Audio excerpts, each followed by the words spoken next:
Golfers, welcome back to the channel. In today's video we're going to talk about two pitching issues I see in a regular occurrence, which is plaguing your ability to use the bounce through impact.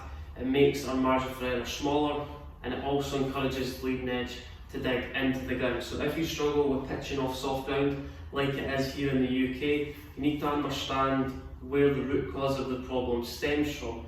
And the biggest thing you really need to address to start off with is making sure that you're using the bounce of the club and understanding the relationship between the club head and also the grip end of the club. So what we've got here is I've got a 58-degree wedge, and I'm going to demonstrate to you the biggest issues I see on a daily basis, which is reducing your margin for error, meaning that contact with this technique has to be perfect and very precise every time to make really good contact. It controls what club we select, also our visualization of how the ball's going to come out.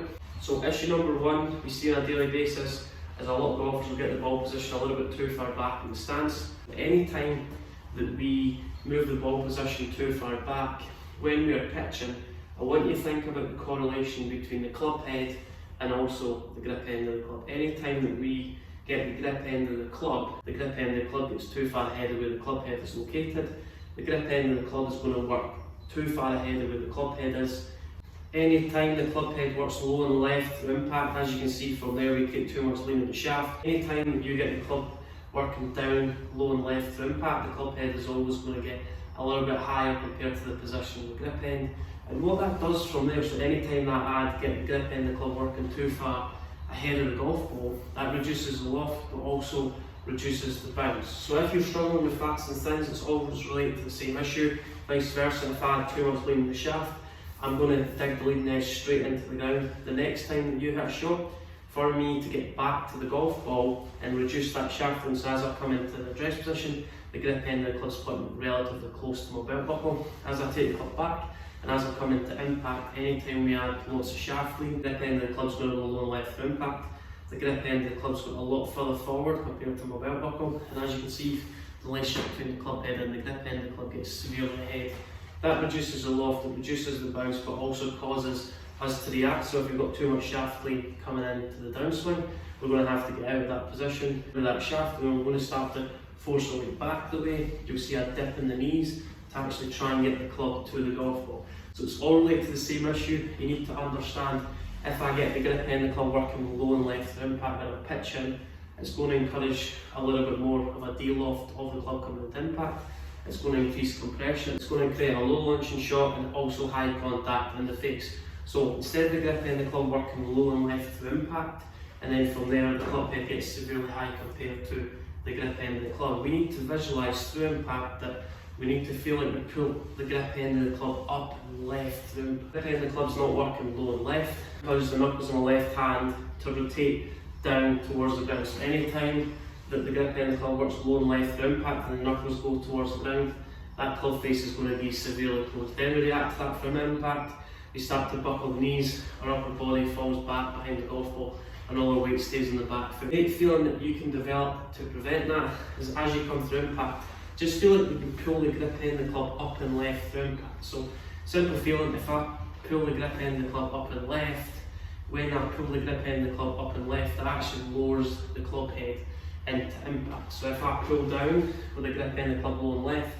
club head gets severely high, and that's going to encourage the club to start elevating off the ground, but it's also going to encourage the club to come in a little bit steeper. So if you're struggling with pitching, all you need to do is get the grip end of the club working up and left through impact. That's going to enable the club head to get a little bit lower to the ground, and it's also going to encourage us to use a little bit more of the bounce. So think about the grip end of the club, and think about there's a laser on the grip end of the club, and that's situated all the way through your belt buckle. When we set up at address, when anyone who struggles with pitching gets the grip end of the club too far ahead of their belt buckle, best pitchers in the world, the grip end of the club always stays in close proximity in the backswing and also on the follow through relative to where the belt buckle is located.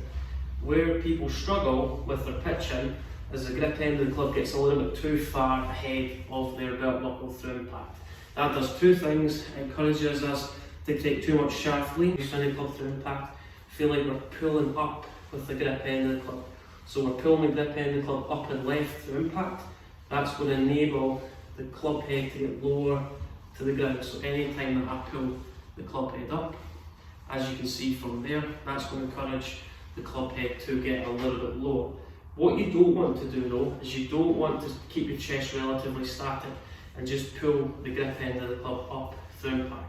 What that's going to do is it's going to encourage the leading edge to rise a little bit too quickly. It's going to encourage a lot of thin shots. Stage number one, you need to add a little bit more chest rotation towards the target, and then that's going to help facilitate the grip end of the club working up and left through impact. So you're not just pulling up with the grip end of the club. The first thing you need to establish is adding in a little bit more chest rotation and extension. So your chest is going to feel like it extends towards the sky through impact. So the feeling to develop from here is I'm trying to get the grip end of the club to work up through impact. So I'm pulling up with the grip end of the club. That's going to encourage my left shoulder to work up through impact, and that's going to encourage the chest to start extending towards the sky. It's going to enable us to release the club with a little bit more loft and a little bit more bounce. So what you need to establish through impact, think of a laser going through the grip end of the club with your belt buckle. Where many people struggle to get to the top of the backswing, they pull on the grip end of the club, so the grip end of the club is going to go low and left through impact. Causes the club head to elevate, and as you can see from there, that's going to always encourage the leading edge to dig into the ground, because I'm doing two things. I'm increasing the compression, meaning that I'm lowering the loft of the club come through impact. We need to blend the correct components. Idea number one, we have to feel that the grip end of the club works up and left through impact, so the grip end of the club is going to work up and left. That's going to allow the club head to work a little bit lower to the ground. Connect your elbows to the upper part of your rib cage, so the chest is the engine. That's what's going to keep the hands relatively quiet.